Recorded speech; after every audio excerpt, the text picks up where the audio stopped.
running back Kyren Williams comes into my rankings as running back 3 for the Rams. There's been some chatter about, the Rams are going to bring in another back. They're going to bring in a guy to handle. I don't think so. Like, in how Sean McVay handles these situations, like, they may draft another rookie, but they're not looking to replace a Kyren Williams. He is a very valued part of this offense, extremely efficient, and he converts near the goal line. So you're not going to move away from a guy like that despite his very poor metrics, which is why he dropped to the 5th round.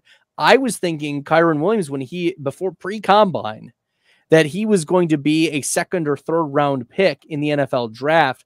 But because of those bad combine metrics, he drops to the 5th round out of the University of Notre Dame, where he had rushed for over 900 yards and had, I don't know, it was like 30 or 40 receptions each season.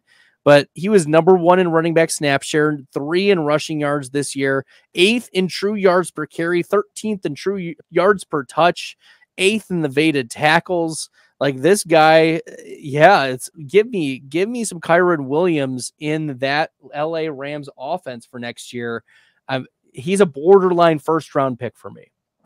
Yeah, I think he goes somewhere right around the 1-2 turn, and I think that is a pretty solid place for him to go. And I will say this, I am a lot higher on Kyren Williams than I am on Puka Nacua in that offense. And I know I might get a lot of slack for that, but I think a lot of Puka's value is going to be tied to Matthew Stafford and whether or not he comes back, whether or not he retires. And obviously there's a question every offseason with Sean McVay, whether or not he's going to go to TV, whether or not he wants to get out of coaching.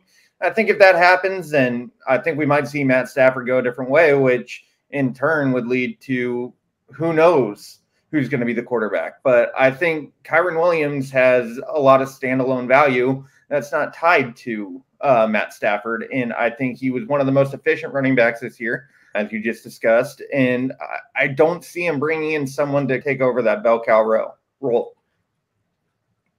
Yeah, there were some other running backs for the Rams that had been sprinkled around. All it takes is a coach to have faith in you, and for the Rams to move on from Cam Akers, right? and that's all it took, was a little bit of faith, hope. They didn't even need to move on from him. He was an RB1 like the first couple weeks of the year too.